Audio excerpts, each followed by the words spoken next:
तर आज बनवूया अगदी वेगळ्या पद्धतीने चमचमीत मसालेदार भेंडीची भाजी। घरात ज्यांना भेंडी बिलकुल पण आवडत नाही तेही अगदी आवडीने ही भाजी खातील। एवढी चमचमीत अशी ही भाजी बनून तयार होते। तर चला पटकन ही रेसिपी चालू करूया। तर नमस्कार, तुमचं सोनाली कुकिंग या यूट्यूब चॅनलवरती स्वागत आहे। जर तुम्ही या चॅनलवरती पहिल्यांदाच आले असाल तर नक्की या चॅनलला सबस्क्राईब करा। तर चला पटकन ही रेसिपी चालू करूया। तर इथे मी भेंडे धुवून आणि पुसून कापून घेतलेले आहेत, मोठे मोठेच पीस करून घेतलेले आहेत, तुम्ही बघू शकता। आता एका मिक्सरच्या भांड्यामध्ये खोबरं, 10-12 लसणाच्या पाकळ्या, कोथिंबीर, 3-4 हिरव्या मिरच्या, आलं आणि 2 चमचे सफेद तीळ घालून घ्यायचे आहेत आणि दरदर असंच याचं वाटण बनवून घ्यायचं आहे थोडंसं पाणी घालून। तर तुम्ही बघू शकता मी वाटण बनवून घेतलेलं आहे।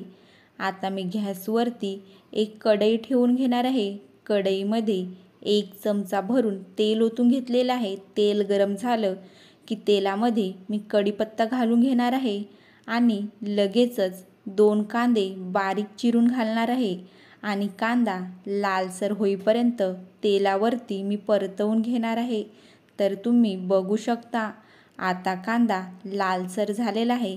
आता या कांद्यामध्ये मी हे वाटलेलं वाटण घालून घेणार आहे आणि परत एकदा सगळं परतवून मिक्स करून घेणार आहे।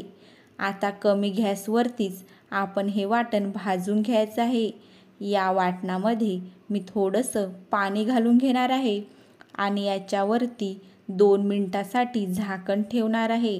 तर बघा 2 मिनिटं झालेले आहेत। मी आता झाकण काढून घेतलेलं आहे आणि परत एकदा हे वाटण मी परतवून घेणार आहे।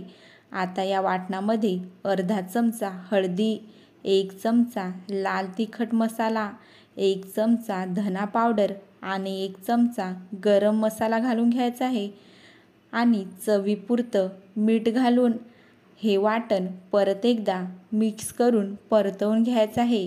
मंद आचेवरतीच हे वाटण मी भाजून घेणार आहे। या वाटणामध्ये मी परत थोडंसं पाणी ओतून घेतलेलं आहे आणि तेल सुटेपर्यंत हे वाटण मी भाजून घेणार आहे। तर तुम्ही बघू शकता आता वाटणाला तेल सुटायला लागलेलं आहे। आता या वाटणामध्ये ही कापलेली भेंडी घालून घ्यायची आहे आणि भेंडी वाटणामध्ये मिक्स करून घ्यायची आहे। जर अशा प्रकारे तुम्ही भेंडी मसाला बनवला तर घरातील सगळे अगदी आवडीने खातील।